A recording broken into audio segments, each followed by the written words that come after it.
Buenas, de nuevo en esta clase vamos a ver el tema 12 del temario específico de las oposiciones TCAE, SAS. Así que vamos a ello. El temario específico nos dice en el tema 12, que realmente si miramos todos los temas del principio sería el tema 21, nos dice que tenemos que ver la atención y cuidado del paciente, las necesidades de movilización, movilidad e inmovilidad física, factores que afectan a la movilidad, técnicas de ayuda a la deambulación, movilizaciones del sistema musculoesquelético, posiciones corporales, procedimientos de traslado del paciente, riesgos de caída, medidas preventivas, uso correcto de dispositivos de ayuda. Os pongo que es el tema 21 porque si vemos el temario completo con el temario común y después seguimos con el temario específico, este estaría en la posición 21. Pero si vamos, como nosotros vamos viendo solamente en estas clases el temario específico, pues este sería nuestro tema 12 dentro del temario específico. Vamos a dividir el tema en una serie de puntos para que sea un poquito más cómodo. Veremos primero la atención y cuidado del paciente en las necesidades de movilización, después la movilidad e inmovilidad física, los factores que afectan a la movilidad. Seguiremos con las técnicas de ayuda a la deambulación. Después veremos las movilizaciones del sistema musculoesquelético, viendo las posiciones corporales también. Y los últimos 3 puntos serían procedimientos de traslado del paciente, los riesgos de caída y las medidas preventivas y el uso correcto de los dispositivos de ayuda. Pues nada, vamos a empezar. Vamos a empezar viendo cuál es la función del auxiliar de enfermería de la TCAE dentro de este tema o dentro de esta necesidad de ayuda que tienen los pacientes, y sería la de completar y aumentar o sustituir la fuerza o la voluntad de una persona con falta de movilidad, con la finalidad de que alcance lo antes posible su máxima independencia. O sea, tendremos que ayudarle a que se pueda mover, pero siempre intentando que la finalidad sea que el paciente o el usuario tenga la mayor movilidad por él mismo lo antes posible, ¿vale? No le vamos a hacer todo para que él no tenga que hacer nada, y cada vez lo que haremos en ese caso sería empeorar su situación. Entonces vamos a ir aportando las ayudas, pero siempre encaminadas a que él pueda tener o ella la máxima independencia. Siempre en los casos que la movilidad está deteriorada a un mayor nivel, porque cuando se puede mover un poco tenemos eso que siempre propiciar que se mueva. El auxiliar de enfermería deberá centrar sus acciones en, como os he dicho, en la autonomía del paciente, solamente cubriendo las necesidades y previniendo esas consecuencias que puedan llevarse a cabo por falta de movilidad. Si no se puede mover, ya sabemos que puede producir úlceras por presión. Si no se puede mover bien, pueden tropezar, pueden caer. Entonces nosotros estaremos ahí, o la TCAE o la auxiliar de enfermería estará ahí para poder ayudar en esos momentos.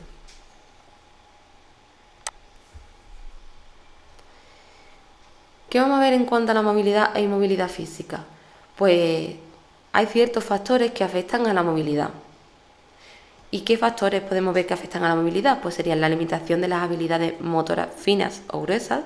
Finas son las que hacemos con los dedos, que son pequeños movimientos, como podría ser a lo mejor ensartar una aguja, podría ser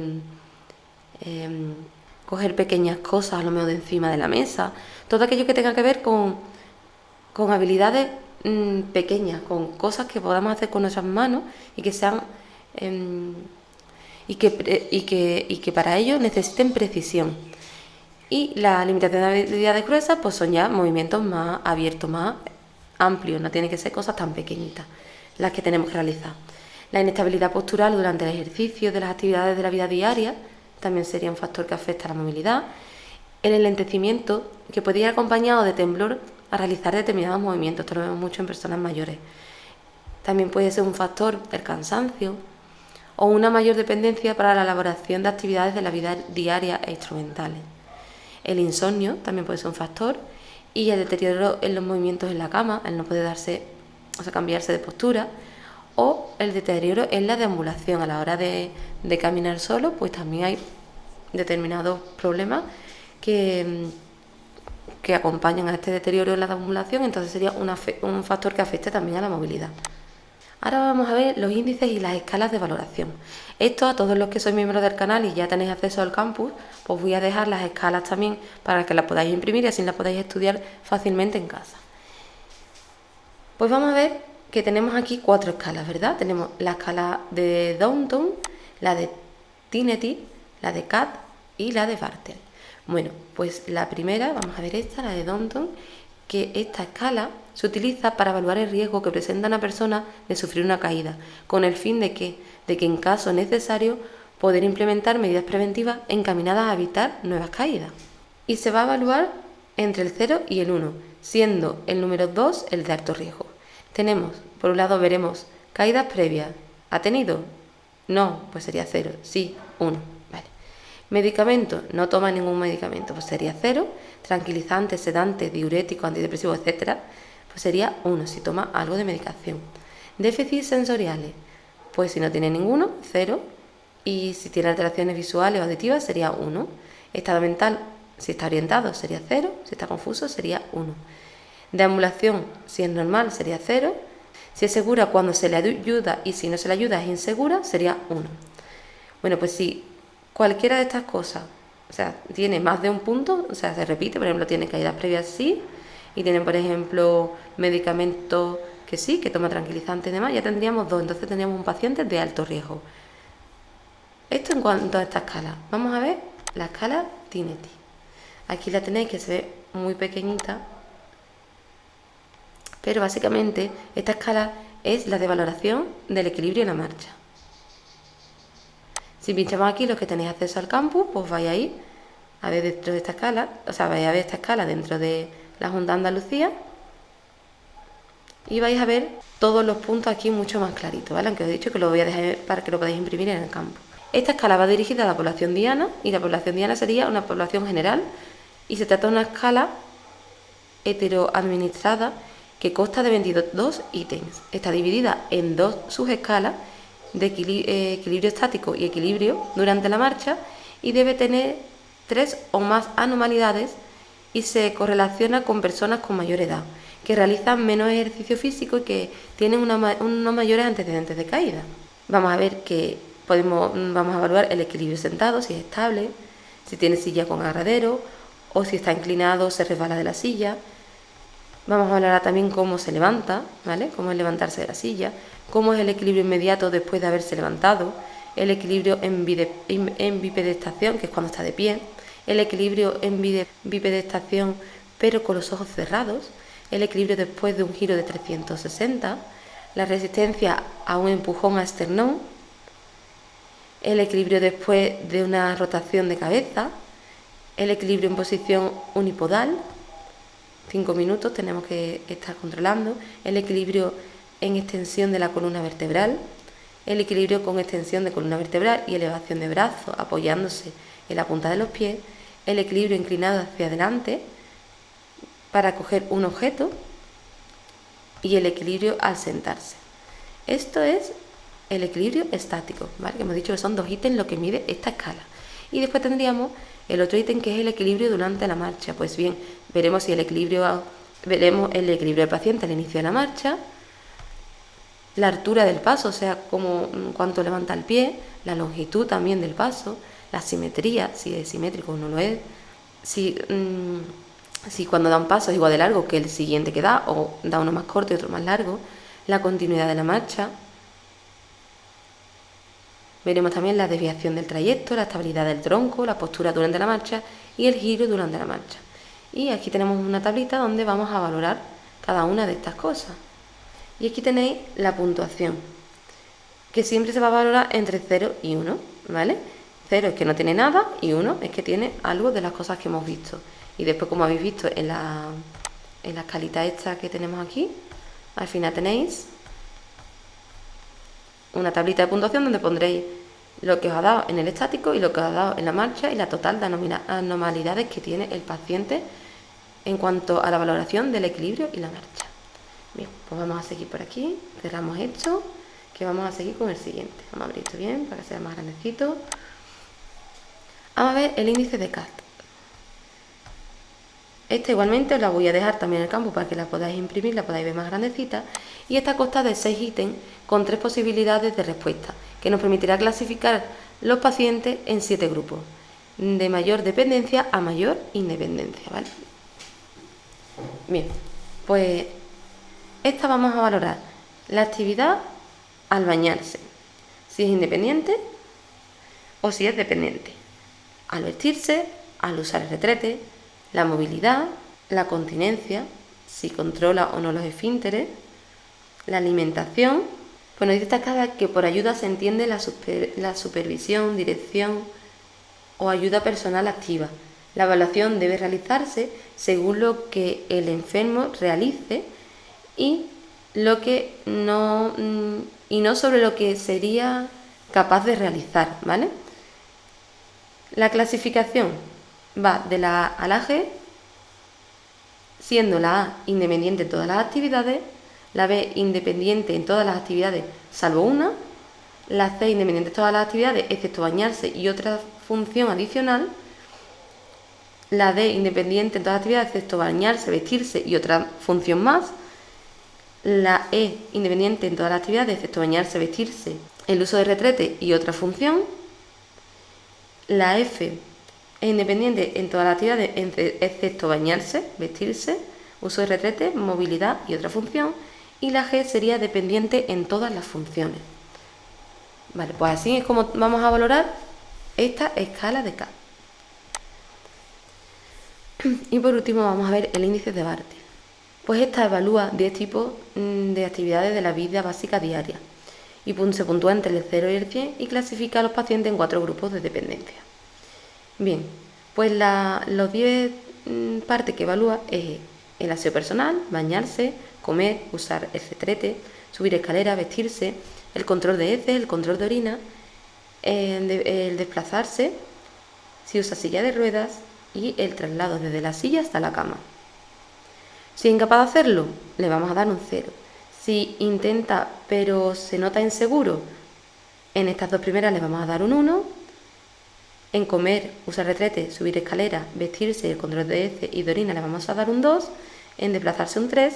En silla de ruedas un 1 y en traslado de silla a cama un 3. Después vamos a valorar si todas estas cosas las hace con cierta ayuda, y aquí tenemos la puntuación que tiene cada una de las cosas, con mínima ayuda, con la mínima ayuda necesaria y totalmente independiente.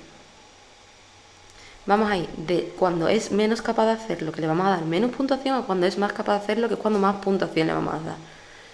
Y después sumaremos la puntuación y lo más próximo al 0 será lo más incapaz, o sea, lo más dependiente que va a ser ese paciente, y lo más cercano al 100 es lo más independiente que será.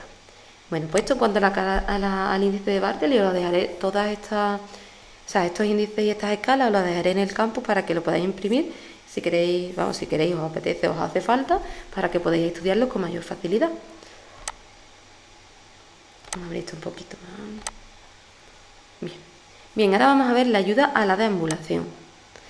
La deambulación o marcha es la forma en la que el paciente camina. Lo normal es hacerlo de forma activa, con control de los movimientos.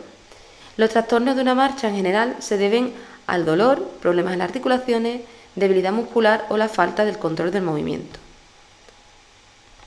Entonces, en cuanto a la ayuda a la deambulación, pues podemos utilizar algunos instrumentos de apoyo y también existen unos instrumentos de ayuda a la deambulación específicos. Deberíamos de saber también que los movimientos pasivos son los que el paciente realiza con la ayuda de otra persona. Pues vamos a ver instrumentos de apoyo. Los instrumentos de apoyo se clasifican en dos tipos, los fijos y los móviles. Los fijos son barreras fijadas a una superficie y dan un apoyo adicional al paciente, ayudándose de ellas para desplazarse. Cualquier tipo de barrera y eso que pueda apoyarse para desplazarse, una barandilla. Los móviles son instrumentos de carácter individual y su función es la prolongación de los movimientos superiores hasta el suelo. Dentro de los móviles encontramos los estables como los andadores o los inestables como las muletas. Pues esto en cuanto a los instrumentos de apoyo, cómo se clasifican. Y ahora vamos a ver los instrumentos de ayuda a la deambulación. Tenemos el andador, que hemos dicho que era un instrumento de apoyo, y las muletas, pero también podríamos haber metido en esa descripción el bastón. Bien, vamos a ver cómo se utiliza el andador. Pues una vez que el paciente esté de pie, erguido, colocamos el andador delante y a un lado del paciente. Las patas del andador deben estar apoyadas sobre el suelo y estar parejas. que ha de situarse mirando hacia adelante a unos 15 centímetros de distancia uno de otro. Las caderas y las rodillas deben estar rectas, procurando que las punteras de los pies no se desvíen de un lado hacia otro ni de dentro hacia afuera. Por último, se debe ajustar la altura de forma que la empuñadura del andador quede a nivel del pliegue cubital de la muñeca. Esto en cuanto al andador. El bastón.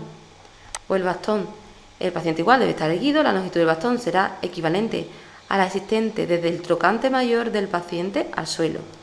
El bastón debe ir colocado paralelo a la pierna y comprobar que la punta toca el suelo siempre, ¿vale? La punta del bastón. Debe coger el bastón el paciente con la mano contraria al lado afectado, distribuyendo así el peso entre el pie sano y el bastón. Y las muletas o dos bastones, el auxiliar debe colocarse en el lado del afectado ligeramente por detrás del paciente. El paciente debe pasar todo el peso al pie sano y desplazar las muletas hacia adelante, haciendo oscilar la pierna afectada hacia adelante una vez ya apoyadas las muletas. Bueno, esto yo creo que así explicado se ve un poco raro, pero bueno, si tenéis alguna duda, pues ya sabéis, no dudéis en preguntármelo. Nos vamos a volver arriba, que es donde estábamos. A la deambulación y vamos a ver aquí que nos pone info. Pues las ayudas a la deambulación, vamos a ver su definición. Son conjuntos de medidas encaminadas a favorecer el desplazamiento del enfermo, ayudándose de un elemento de apoyo como pueden ser muletas, bastones o andadores. Eso, pues si sale alguna pregunta de examen, pues esta sería la definición. Y vamos a seguir, que esto ya lo hemos visto. Movilizaciones del sistema musculoesquelético, posiciones corporales. Vamos a ver. Activas. Pues son aquellas movilizaciones que puede llevar a cabo el paciente por sí mismo, supervisado por el profesional. Trata de movimientos musculares y articulares de la zona del cuerpo que interese ejercitar. Después tenemos las activas asistidas. Pues estas es realizado por el mismo paciente con su propia fuerza, de forma voluntaria o automática refleja, corregidos y ayudados por el terapeuta o bien mediante un sistema instrumentado, con el objetivo de mantener o recuperar la movilidad.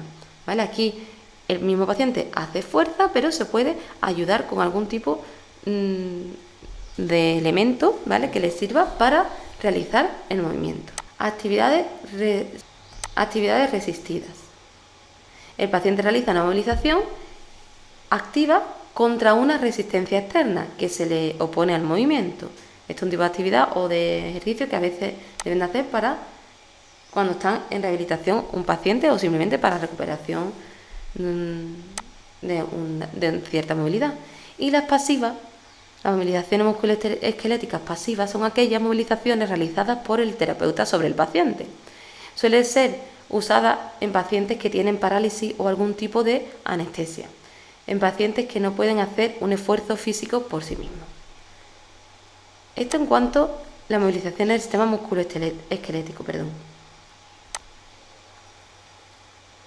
Y ahora vamos a ver las posiciones corporales. Vamos a ver los arcos de movimiento, los planos anatómicos, los ejes anatómicos, la posición anatómica y el cuadrante abdominal. Pues vamos por el principio y vamos a ver arcos de movimiento. Aquí tenéis una imagen con todos los movimientos que tenemos por ejemplo, los arcos de movimiento del cuello, pues tenemos el de extensión y tenemos la rotación derecha y la rotación izquierda, es cuando llevamos, imaginaros que miráis para un hombro y después hacia el otro.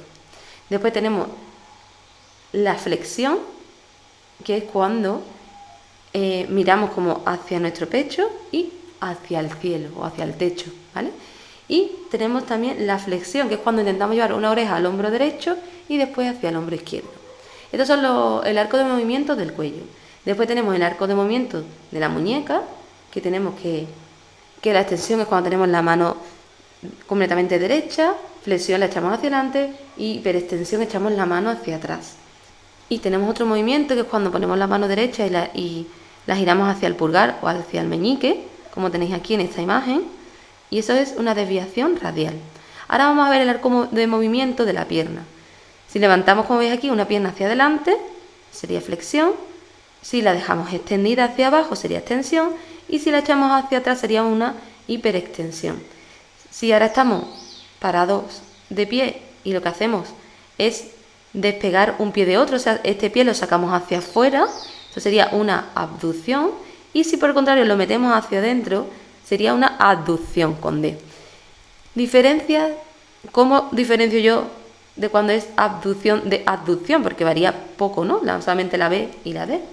Pues bien, cuando por ejemplo yo me imagino una nave extraterrestre realizando una abducción, ¿no? Que es cuando se lleva a alguien de la Tierra, como vemos en las películas y demás, y que hace que aleja, ¿no? Al paciente, aleja al humano de la Tierra, ¿no? Lo abduce.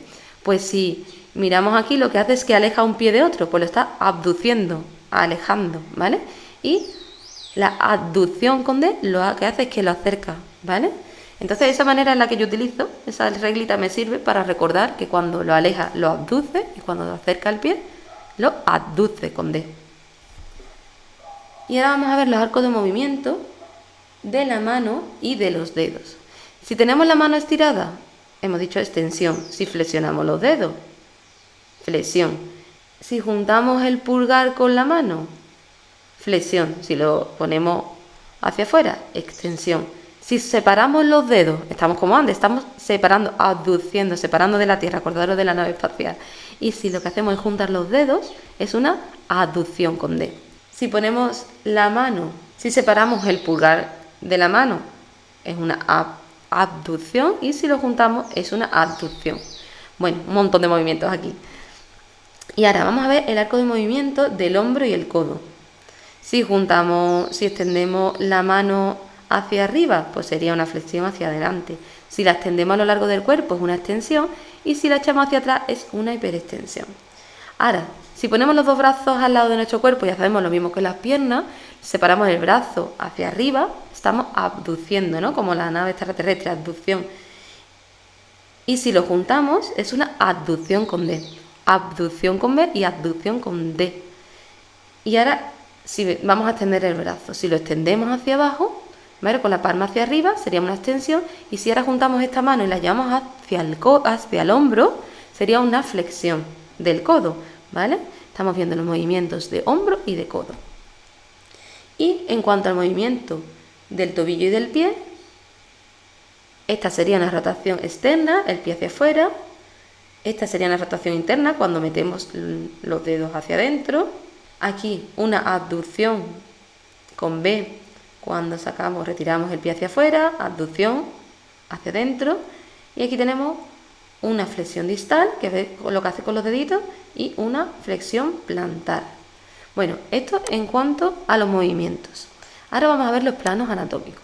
Los planos anatómicos tenemos el plano frontal, que es como si nos cortaran desde arriba, desde la cabeza hasta los pies, y nos separaran la parte delantera del cuerpo y la parte trasera. Como veis aquí, ¿veis? Imaginaros que esta lámina ha partido a este hombre en dos, separando la parte aquí delantera de la parte trasera, que bueno, que no la veis en la imagen, pero de la parte de atrás de la espalda. Y divide la anterior, que le llamaremos ventral, con la posterior, que se llamará dorsal, la parte de la espalda. Y este plano se llama plano frontal o coronal. Frontal, de frente, nos vamos a separarnos la parte, yo me acuerdo así, la parte de enfrente nuestra, la parte de que está la cara, el pecho, de la parte trasera. Entonces, plano frontal o coronal nos divide la parte de delante de la parte de detrás. Después vamos a ver el plano transversal, que este es lo que hace que nos parte directamente por la mitad del cuerpo. Nos va a cortar en una parte de arriba, o sea, la parte donde está la cabeza y demás, de la parte de los pies, ¿no? Nos va a dividir así. Y se divide la parte, si miramos la parte de arriba, sería parte superior o craneal, y la parte esta de abajo sería parte inferior o caudal. ¿Vale? Esto cuando tengamos que ver un documento en el que nos digan qué parte del paciente tenemos que realizar algún tipo de actividad, pues nos va a hacer referencia a estos términos. Pues bien, este plano se llama plano transversal horizontal y nos parte en dos por la mitad, o sea, arriba y abajo, y esta parte sería craneal superior y esta de abajo caudal o inferior. Y el plano sagital nos divide básicamente de izquierda a derecha. Nos parte por la mitad, pero esta vez nos corta completamente y nos separa la parte derecha de la parte izquierda del cuerpo. Pues ahí tenéis los tres tipos de planos: plano sagital, izquierda, derecha; plano transversal o horizontal, arriba, abajo; plano frontal o coronal, delante y detrás. Estos son los tres planos anatómicos. Pero ahora vamos a ver un poquito, vamos a complicar más el tema, por si no fuera ya esto enrevesado, y vamos a ver los ejes anatómicos.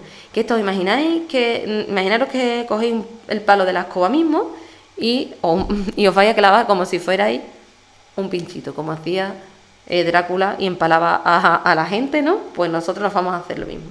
Pues bien, el eje transversal es el que nos clavarían, o no, bueno, es un poquito macabro, pero bueno, nos clavarían de izquierda a derecha, o de derecha a izquierda, y nos atravesaría justo por aquí, ¿veis? Vamos a ver, ¿veis? Así, ¿vale? De izquierda a derecha. Ese eje transversal nos cortaría así, o nos perforaría así. Después tenemos el eje vertical o longitudinal, que es que este directamente nos clavan desde la cabeza hasta los pies. Y el anteroposterior, que imaginaros que nos meten esto por el ombligo y nos lo sacan por la espalda, o por cualquier parte delantera y nos sacan por detrás. Pues esos son los tres ejes anatómicos: de izquierda a derecha, de arriba a abajo y delante a atrás. Y sus nombres son transversal, es cuando nos atraviesa de derecha a izquierda; vertical o longitudinal, arriba a abajo, ¿vale? Un eje vertical; y anteroposterior, delante a atrás. Yo creo que estos son bastante fáciles de aprender, ¿no? Y ahora nos vamos a ir con las posiciones anatómicas. La posición anatómica es cuando la persona, el paciente, está de pie con las palmas de la mano mirando hacia adelante, ¿vale? Esta que veis aquí es la posición anatómica, ¿veis? Está mirando, esta sería la cara del paciente, ¿veis? Pues el paciente así de pie y las palmas de la mano mirando hacia adelante. Esta es la posición que se le llama posición anatómica.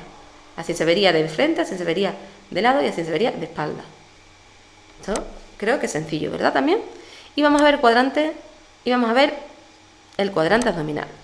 Recordar que lo estamos viendo de frente en cuanto este lado es su lado izquierdo y este es su lado derecho. Si nos miramos nosotros, ¿vale? Pues sabéis que estamos del revés. Bien, pues vamos a comenzar con el centro, la franja del centro, en el que vamos a encontrar el epigastrio, mesogastrio o umbilical y el hipogastrio. Epi arriba, hipo abajo, ¿vale? En este caso. Solamente en el caso del centro, epi arriba, hipo abajo. Gastrio, la zona del estómago. Vamos a ver lo que tenemos en esta zona. Tenemos en el epigastrio, tenemos la parte del estómago y del esófago. En el mesogastrio tenemos el estómago, el duodeno, el colon transverso y el intestino delgado. Y en el hipogastrio tenemos la vejiga urinaria, el útero y la parte del intestino delgado. ¿Vale? Esto es lo que tenemos en el centro. Ahora nos vamos a ir al lado derecho y tenemos hipocondrio derecho. Después tenemos el flanco derecho y la fosa ilíaca derecha. Vamos a ver lo que tenemos en el hipocondrio derecho. Pues tenemos el hígado y la vesícula biliar. Después en el flanco derecho tenemos el colon ascendente y la parte del intestino delgado. Y en la fosa ilíaca derecha tenemos ciego, ovario y trompa derecha. Y si nos vamos a la parte izquierda tenemos, igual que aquí, hipocondrio, pues hipocondrio pero esta vez izquierdo. Flanco, pero esta vez flanco izquierdo. Fosa ilíaca, pero izquierda. Y dentro de el hipocondrio izquierdo tenemos estómago, bazo y cola del páncreas. Dentro del flanco izquierdo tenemos colon descendente y parte del intestino delgado. Y dentro de la fosa ilíaca izquierda tenemos el sigma, el recto, ovario y trompa izquierda. Estas dos, trompa y ovario, evidentemente en mujeres, ¿vale? Bueno, pues igualmente os voy a dejar esta imagen en el campo para que la podáis ver más tranquilamente cuando os apetezca o si la queréis imprimir para poder repasarla y demás. Bueno, esto en cuanto a las posiciones corporales, y ahora vamos a ver un poco más. Bueno, ahora vamos a ver el procedimiento de traslado del paciente, que lo podemos hacer, bueno, vamos a ver dos formas de hacerlo: de la cama a la silla y de la cama a la camilla. De la cama a la silla pueden darse dos casos: que el paciente colabore o que no colabore, lo tenemos por aquí. Vamos a ver cómo lo hacemos en cada caso. Vamos aquí a información y vamos a ver esto.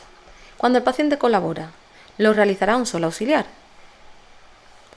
Comenzamos. Se situará el sillón cerca de la cama, a los pies de esta. Le ayudaremos al paciente a sentarse en la orilla de la cama. Una vez incorporado, comprobaremos que el paciente está en buen estado. Debe situarse el TCAE o la TCAE frente al paciente. Se le sujetará por la cintura con ambas manos, mientras el paciente se apoya en los hombros del auxiliar. De esta forma, las rodillas de ambos quedarán muy próximas, proporcionando mayor control del traslado. Y por último, giramos al paciente de forma simultánea hasta situarle delante del sillón donde se sentará. Cuando el paciente no colabora, se necesitan 2 auxiliares de enfermería y comenzaremos con, pues se aproximará el sillón a la cama. Si se trata de una silla de ruedas, quitaremos el soporte del brazo próximo a la cama, levantaremos el soporte de los pies y se frenará el carro, ¿vale? La silla de ruedas. Un auxiliar se colocará detrás de la silla de ruedas o del sillón y el otro frente al paciente en la cama. El primer auxiliar colocará los brazos por la axila del paciente sujetándole con las manos por el extremo inferior de los antebrazos, que el paciente tendrá cruzado sobre su tórax. El segundo auxiliar le sujetará por debajo de los muslos y en un movimiento simultáneo trasladarán al paciente a la silla o al sillón. Bueno, esto en cuanto a el paciente, el movimiento del paciente de la cama a la silla.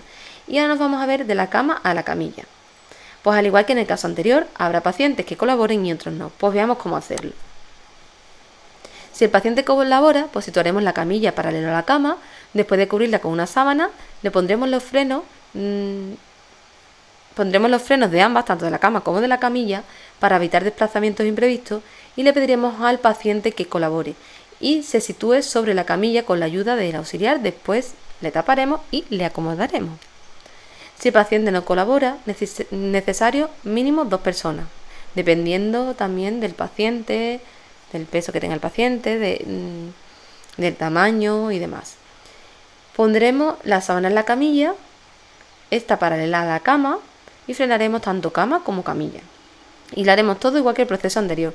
Colocaremos los brazos del paciente en el tórax y retiraremos la almohada. Los 2 auxiliares deberán sujetar al paciente poniéndose preferiblemente el más alto a la altura de la cabeza del paciente, colocándole un brazo debajo del cuello y los hombros, y el segundo auxiliar deberá sujetarle por la cintura y bajo los glúteos. Y si hay un tercer auxiliar, pues este se encargará de los muslos y la pierna. Por último, trasladaremos al paciente en un movimiento simultáneo hasta la camilla, donde se depositará con suavidad. También se puede hacer un poco de ayuda con la sábana, con la entremetida de la cama. Si no tenemos tabla de transferencia, porque una tabla de transferencia la colocaríamos entre la cama y la camilla y deslizaríamos al paciente con mucha más suavidad y con mucho menos esfuerzo para el personal. Bueno, esto en cuanto al procedimiento de traslado del paciente. Riesgos de caída y medidas preventivas. Factores de riesgo. Existen 2 tipos de factores de riesgo, que son los extrínsecos y los intrínsecos. Los extrínsecos, la caída se produce por algún tropezón, un resbalón o algún contratiempo. Y los intrínsecos no son accidentales, los que se producen por una pérdida súbita de conciencia en la persona activa o en aquellas personas que tienen alguna alteración de conciencia por algún medicamento o otro factor. Y podría ser este un problema en la marcha del paciente.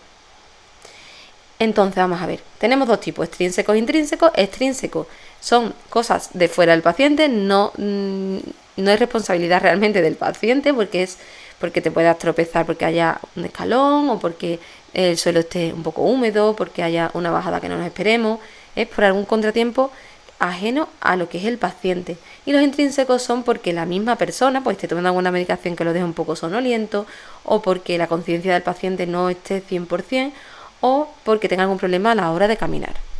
¿Vale? Entonces, extrínsecos de fuera, intrínsecos de dentro del paciente, ¿vale? Vamos a ver los riesgos de caída, medidas preventivas. Pues antes de enumerar los pasos para realizar una buena prevención, debemos asegurarnos de que, en la medida de lo posible, los lugares donde se encuentran los pacientes son seguros. Entonces nos aseguraremos de que el lugar reciba una luz natural suficiente y esté provisto de luz artificial adecuada para proteger la seguridad y la salud de los trabajadores. Aseguraremos también que el suelo no existan obstáculos, no haya desniveles o aberturas peligrosas, y en el caso de que los haya, pues colocaremos señales de seguridad. Los pasos a seguir para la prevención: identificaremos los problemas y planificaremos cómo debemos actuar, identificaremos las zonas claves de riesgo de resbalones, tropiezos y caídas, La organización debe establecer con claridad las responsabilidades para garantizar la seguridad y la salud de las distintas zonas. Y el control, en cuanto al control, debemos de comprobar durante los procesos que todas las actividades y asegurarse de que se realizan de forma adecuada, la limpieza, el mantenimiento, etc. Debe haber también una supervisión y una revisión que debe de hacerse de manera periódica. ¿Cómo actuaremos ante una caída? Pues trataremos de disminuir el tiempo de espera del paciente en el suelo. Valoraremos el estado del paciente y las consecuencias que hayan podido provocar esta caída. Avisaremos al médico y llamaremos al servicio de urgencia si es necesario. Y no incorporaremos ni movilizaremos al paciente si se sospecha de una fractura o, en todo caso, realizaremos una movilización correcta y traslado a la cama o camilla. Realizaremos el tratamiento o lo mantendremos en observación en función de la lesión que se haya producido. Pues esto es cómo debemos de actuar en cuanto a una caída.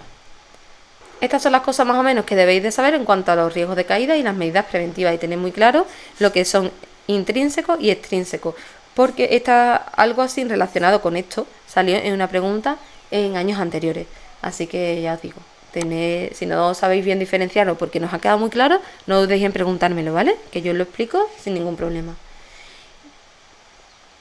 Y ahora vamos a ver el uso correcto de los dispositivos de ayuda. Empezamos con la grúa. Estas permiten mover pesos muertos de forma segura y son fáciles de manejar. Se compone de un arnés con bandas que pasan por debajo de las piernas, donde se entrecruzan y se enganchan en los puntos correspondientes. La banda de las piernas izquierda en el gancho derecho y la de la pierna derecha en el gancho izquierdo.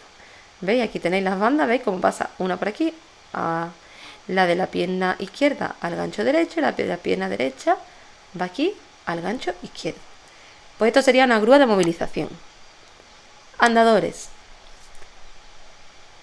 Pues bien, os voy a dejar un PDF en el campus de los andadores, porque si nos vamos aquí, ¿vale? Teniendo ya también acceso al campus, bueno, pues va a pedir un acceso y demás, bueno, podéis poner vuestro correo y demás, pero bueno, para que no os enrede tanto, yo os voy a dejar un PDF sobre los andadores en el campus para que le podáis ojear y para que veáis cómo hay que utilizarlo y demás, aunque ya hemos visto un poquito antes, ¿verdad?, dentro de esta presentación. ¿Cómo podéis acceder al campus? Pues ya sabéis, solamente tenéis que uniros al canal por 24,99 al mes, sin permanencia y sin matrícula, y tener la preparación completa para las TKE o los TKE. Vamos a ver los bastones. Los bastones pues permiten una marcha autónoma y segura. El bastón común o unipodal. La empuñadura del bastón estará a la altura del trocánter mayor del paciente, lo hemos visto antes, ¿verdad? El bastón quedará paralelo a la pierna, unos 15-20 centímetros hacia un lado y 15 centímetros por delante del pie más cercano. El codo quedará en ligera flexión en torno a unos 15-25 grados y la mirada del paciente será hacia adelante. El bastón y las extremidades que necesita soporte avanzan simultáneamente. La marcha para un bastón. El bastón será colocado en el lado contrario a la pierna afectada. Esto lo hemos visto antes, pero ahora lo vemos un poquito más a fondo. Muleta o bastón doble. Nos colocamos en el lado afectado del paciente, ligeramente por detrás, y los bastones se usarán de forma contralateral al miembro afecto, o sea, al miembro afectado. La carga se repartirá entre la pierna y el bastón, evitando sobrecargar lo máximo el miembro inferior sano, para evitar dañarlo. La marcha con las dos muletas, una vez puesto el pie con las dos muletas para comenzar la marcha, adelantaremos las dos muletas posicionándonos de manera firme en el suelo y descargaremos el peso en ellos para liberar la carga en las piernas. Después avanzamos la pierna afectada para que la pierna en buen estado soporte el peso y por último avanzamos otra vez las muletas. Para saber más, si tenéis acceso al campus, le dais aquí y vais a poder acceder a esta página que me parece que está muy bien porque os explica paso a paso de una ortopedia, que son los que saben bien cómo se utiliza esto.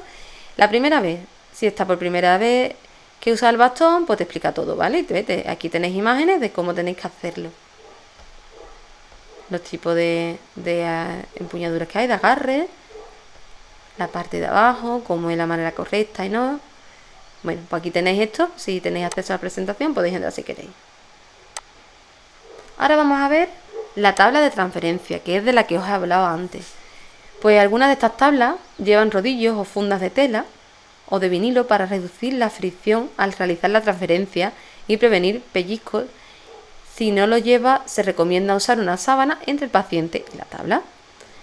Para realizar la transferencia de la cama a la silla de ruedas, colocaremos la silla de ruedas próxima a la cama y en un ángulo de 30 grados.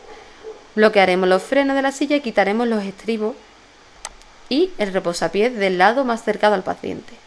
Ayudaremos al paciente a inclinarse y cuidadosamente deslizaremos un extremo de la tabla de transferencia debajo del muslo, que está más cercano a la silla de ruedas. Mientras se hace esto, apuntaremos el extremo de la tabla hacia abajo de la cama para no pellizcar la piel del paciente. Colocaremos el otro extremo de la tabla horizontal sobre el asiento de la silla de ruedas, apuntando hacia la esquina del asiento trasero más alejado de la cama. Realizar con el paciente varios movimientos rápidos y cortos sobre la tabla. Si la misma está a la izquierda del paciente, hacerle inclinar la parte superior del cuerpo ligeramente hacia la derecha antes de cada movimiento. El paciente puede colocar los brazos sobre la cama y descansar un poco su peso sobre las manos, para que sea más fácil mover el tablero. Asegurarse de que el paciente no se caiga mientras se mueve a través de la tabla en varios movimientos pequeños hasta que esté sentado en la silla de ruedas. Después retiraremos la tabla y colocaremos de nuevo el reposabrazos, estribos y demás. Aquí tenéis un vídeo en el que podéis ver la transferencia del paciente. Yo aquí de lo que es de la cama a la silla, yo aquí no lo puedo poner porque si os lo pongo YouTube me bloquea el vídeo, porque bueno, este vídeo es de Medical System, no es mío. Pero yo creo que os puede servir de gran ayuda y de hecho ellos lo tienen en YouTube para que lo podáis ver, ¿vale? Así que los que tenéis acceso al campus lo podéis ver bien aquí y así veis todo este procedimiento mucho más claro. La barandilla. Pues estas evitan que el paciente caiga de la cama, otorgándole seguridad y puede ser una ayuda para incorporarse en la cama o para hacer determinados cambios posturales. La silla de ruedas. Permite transportar al paciente en sedestación. Si el paciente tuviera que usar esta ayuda de forma permanente, se tendrá que adaptar a la utilización de la misma. Aquí también podéis ver cómo se moviliza un paciente con la silla de ruedas, pero bueno, ya os digo que esto es lo que tenéis acceso al campus, le podéis dar y lo veis aquí. Yo no os lo puedo poner, ¿vale? Por motivos de privacidad y demás no os lo puedo poner dentro del vídeo, pero dentro del campus podéis entrar y ver el vídeo y así os dejará siempre todo mucho más claro. La silla de bañera. Igualmente os tengo aquí un vídeo, ¿vale? Que los que tenéis acceso al campus, pues ya sabéis, no tenéis nada más que picar encima, ya lo tenéis. Y permite el lavado de higiene del paciente.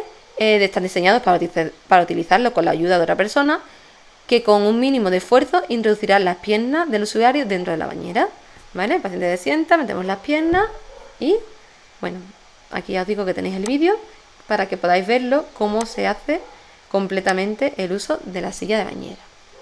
Las agarraderas. Se colocan en las paredes y las puertas y evitan resbalones y caídas. Su principal función es la sujeción del paciente en ellas y sirven para pacientes que tienen todavía cierto grado de autonomía. Bueno, y por último, para terminar este tema, os he dejado un vídeo también aquí, un enlace a un vídeo que podéis ver todos los que tenéis acceso al campus porque sois miembros del canal. Y aquí vais a ver la movilización del paciente de un vídeo de FREMAC que está bastante bien. He estado buscando los mejores vídeos para que os puedan echar una mano. Y nada, picáis ahí y os dará acceso al vídeo. Y el que no tenga acceso, pues copiando eso en YouTube podrá encontrarlo, ¿vale? No os voy a poner más porque quiero que podáis ver este vídeo completamente sin ningún tipo de restricción. Así que nada, hasta aquí la clase de hoy. En el campus os voy a dejar también un material adicional sobre los tipos de huesos y músculos porque son importantes dentro de este tema. Y deciros como siempre que mucho ánimo, que espero haberos servido de ayuda y que ya mismo están aquí las oposiciones, así que venga a darle caña, ¿eh? Un saludo, opositores.